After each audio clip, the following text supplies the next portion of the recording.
أكبر لا إله إلا الله الله أكبر الله أكبر ولله الحمد. أيها المسلمون عباد الله، عيدكم مبارك، تقبل الله منا ومنكم، وكل عام وأنتم بخير.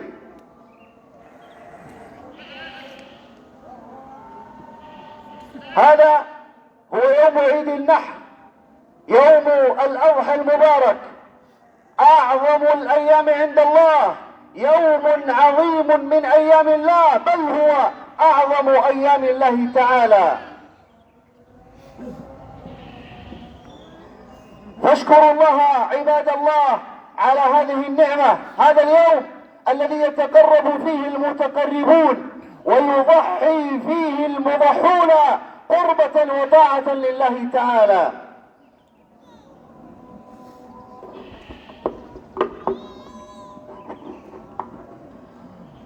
Setelah memuji dan bersyukur kepada Allah Rabbul Alamin, kemudian bersalawat kepada Nabi Sallallahu Alaihi Wasallam, beliau membuka khutbahnya, kemudian beliau mengatakan takbir, tahmid dan tahlil, memuji Allah Rabbul Alamin. Kemudian beliau mengucapkan selamat hari raya yang penuh dengan keberkahan. Semoga Allah Rabbul Alamin menerima semua amal saleh yang kita lakukan, dan semoga Allah Rabbul Alamin memberkahi dan memberikan kebaikan kepada kita dimanapun kita berada. Hari ini, Hari Raya Idul Adha, merupakan hari yang terbesar bagi umat Islam, yang hari yang Allah Rabbul Alamin perintahkan bagi kita semua untuk melaksanakan ketaatan. Fashkurullah ibadallah ala hadhihi an-ni'mati al-'azimah, wa'lamu anna a'zama asy-syukri lillah ta'atuhu subhanahu wa ta'ala bifi'li awamirih wajtinabi maharimihi was-sa'i fi mardatihi. Bersyukurlah wahai kaum muslimin kepada Allah Rabbul Alamin atas nikmat yang Allah Rabbul Alamin limpahkan kepada kita semua. Ketahuilah bentuk syukur yang paling besar, yaitu melaksanakan perintah Allah Rabbul Alamin dan menjauhi apa-apa yang Allah Rabbul Alamin larang kepada kita semua. Wa'lamu ayyuhal muslimun أن أعظم القربات والطاعات التي يتقرب بها المسلمون اليوم لله هي ذبح الأضاحي طاعة لله واقتداء بأبي الأنبياء إبراهيم عليه السلام واتباعا لسنة نبينا محمد صلى الله عليه وسلم الذي حثنا ورغبنا وضحى بنفسه طيلة حياته وبقائه في المدينة.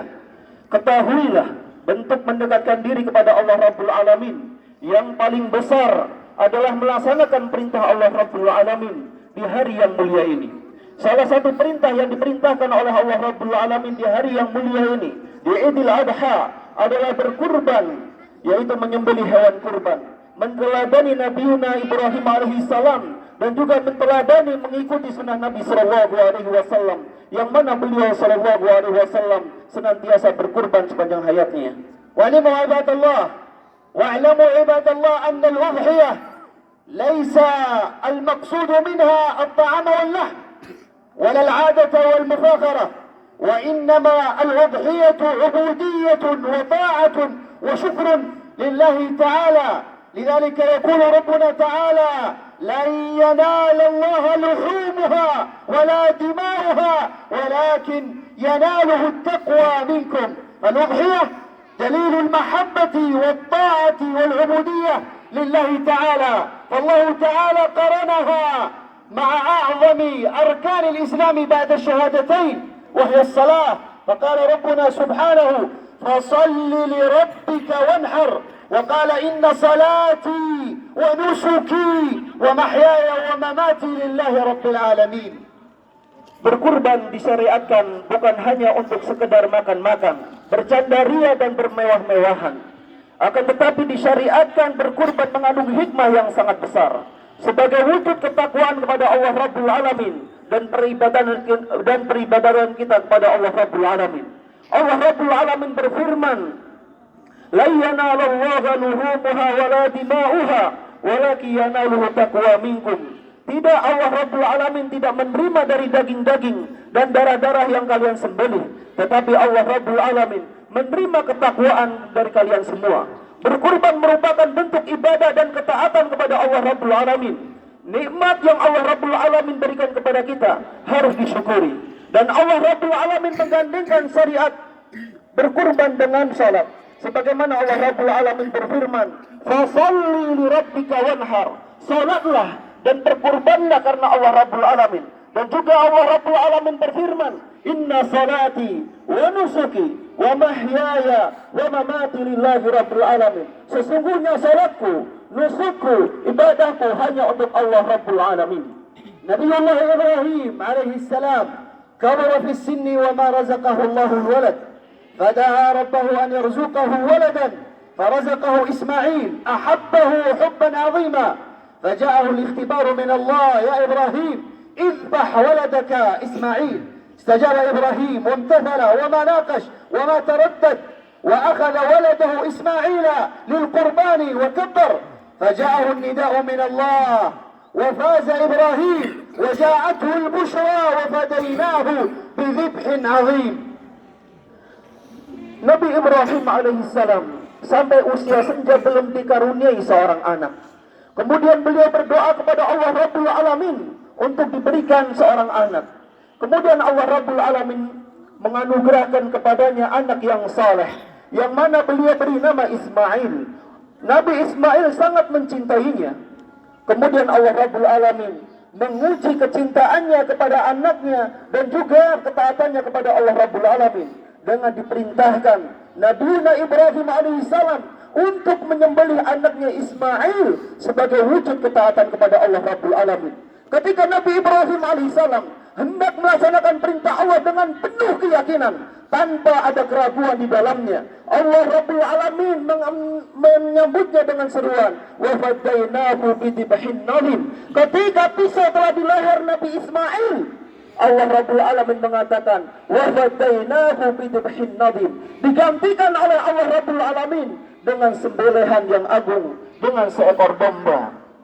كانت هذه القصة العظيمة في مثل هذا اليوم ذكرها الله في القرآن وفيها الطاعة والامتثال لله وأن طاعة الله أعظم وأكبر من كل محبوبات القلب والنفس وأن الكرامة للمسلم بطاعته لله تعالى فصارت الأضحية إكراما لإبراهيم واتباعا لسنة حبيبنا محمد صلى الله عليه وسلم.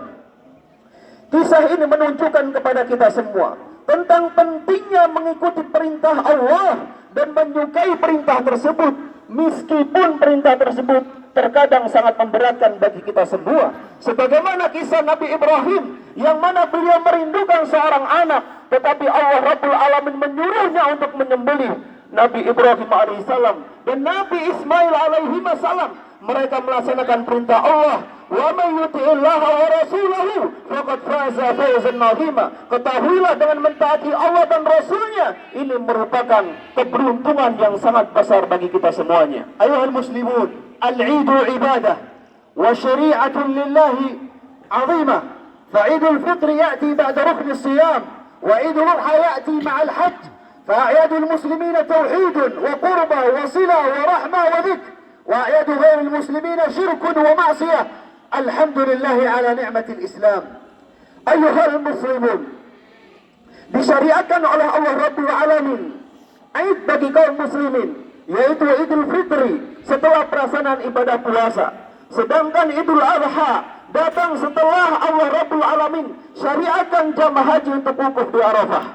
Beda halnya dengan hari-hari raya yang dimiliki oleh selain Islam yang penuh dengan kesyirikan dan kemaksiatan.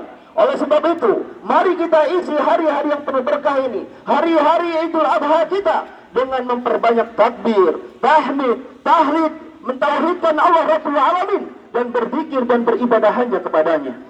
Yaumun Nahr wa ayyamut tashriq ayyamu aklin wa syurbin wa dzikrin lillahi ta'ala. هكذا وصف نبينا عليه الصلاة والسلام هذه الأيام. فاذكروا الله وكلوا واشربوا ولا تنسوا أن الذكر أعظم العبادات لله تعالى. Ketahui wahai kaum muslimin, hari raya Idul Adha dan hari-hari tasyrik setelahnya merupakan hari-hari yang disyariatkan oleh Allah Rabbul Alamin untuk makan, minum, berzikir sebagaimana Nabi sallallahu alaihi wasallam menjelaskan kepada kita. Makanlah dan minumlah, tetapi jangan lupa untuk berzikir kepada Allah Rabbul Alamin di hari-hari yang penuh berkah ini. Izharul farhah wal masarrati fi yaumil 'id ibadah. ومن سنة النبي عليه الصلاة والسلام لبس الجديد، التوسعة على النفس والزوجة والأولاد، لأن العيد فرحة وإظهار المسرة فيه عبادة.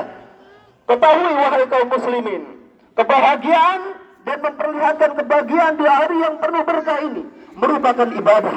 Ibadah yang disyariatkan oleh Nabi sallallahu alaihi wasallam melalui lisannya dari Allah Rabbul Alamin. Oleh sebab itu kita disuruh untuk melapangkan dada, memberi kabar gembira kepada keluarga kita dan anak-anak kita. Contohnya dengan memakai pakaian yang indah, memakan makanan yang enak, dan berbagai macam hal yang dimudahkan. Karena Islam merupakan agama yang dimudahkan oleh Allah. Fil Eid, tasamahu, tasafahu, tazawaru, ta'awanu. Wa'lamu anna al-Eid farhah 'azimah yajib an nansa fiha al-khilafat wal-ikhtilafat wal-ahqad liyakun al-'Eid sa'idan mubaraka. Hari Raya Idul Adha merupakan hari kegembiraan bagi kita semua, yang kita harus menyambutnya dengan gembira dan jauhi berbagai macam perselisihan dan berbagai macam hal yang merusak persatuan oleh kita semuanya. Minal mahzun an yakuna al-'Eid 'inda ba'd al-muslimin mawsiman lil ma'asi wal bu'd 'anillah. Fa ba'd an-nas yatruku as-salawat wal ba'd yaf'alu al-haram wa hadha ليس من شكر الله تعالى. وواجب المسلم في العيد وفي كل حال أن يشكر الله على هذه النعمة، الأمن والطمأنينة والطعام والراحة والأهل، لأن من شكر الله زاده الله، لئن شكرتم لأزيدنكم. Sesuatu yang sangat menyedihkan ketika mendapati sebagian kaum muslimin di hari raya mereka disibukkan dengan berbagai macam maksiat dan hal-hal yang menjauhkan dirinya dari Allah Rabbul Alamin, seperti meninggalkan salat, melakukan berbagai macam hal yang dilarang oleh Allah Rabbul Alamin, sehingga mendatangkan murka Allah. Sesungguhnya mereka yang kufur terhadap nikmat Allah dan tidak bersyukur kepada Allah Rabbul Alamin, mereka adalah orang-orang yang didahului oleh Allah. Sedangkan orang-orang yang bersyukur kepada Allah Rabbul Alamin, seorang muslim yang benar, mereka senantiasa bersyukur terhadap nikmat yang Allah Rabbul Alamin, dan itu bisa menambahkan nikmat yang Allah Rabbul Alamin berikan. Sebagaimana firman Allah Rabbul Alamin, la in syakartum la azidannakum. Apabila kalian bersyukur kepada Allah Rabbul Alamin, Allah Rabbul Alamin akan menambah nikmat-nikmat yang Allah berikan kepada kalian. Ibadallah, min a'zamil ibadati fi hadzal yawm al-'azim silatul arham. فالرحم معلقة بعرش الله تقول اللهم صل من وصلني واقطع من قطعني فصلوا أرحامكم تزاوروا معهم اتصلوا بهم تفقدوهم فهذا هو يوم الصلة. Wahai kaum muslimin, ketahuilah, salah satu hal yang dianjurkan di hari raya ini adalah silaturahim, yaitu menyambung silaturahim. Sebagaimana Nabi sallallahu alaihi wasallam bersabda, Allahumma sil man wasalani wa qata man qatani. Ya Allah, sambunglah mereka yang menyambung silaturahim dan potonglah bagi mereka yang memotong silaturahim. Wa a'zamur rahim allati nasiluha alwalidan. Nazuruhum, natafaqaduhum, nu'tihim wa nukrimuhum fakam ta'iba wajtahada liyufrihana fi hadha al-yawm wa fi kulli an. Falahum عظيم الشكر ومن كان منهم ميتا نصله بالدعاء والصدقة. Ketahuilah, silaturahim yang paling utama adalah kepada kedua orang tua. Kunjungi mereka, berinteraksi dengan mereka dengan penuh kegembiraan, dan jangan lupa bersamai mereka dan doakan mereka, terlebih-lebih bagi mereka yang telah meninggal dunia. ولا ننسى في هذا اليوم العظيم أن نتفقد الجيران الفقراء والمساكين، نغنيهم، نسأل عنهم، نعطيهم من الأضاحي حتى يفرح جميع المسلمين ويكون العيد للجميع. وأحب الأعمال عند الله سرور تدخله على أخيك المسلم. Ketahuilah,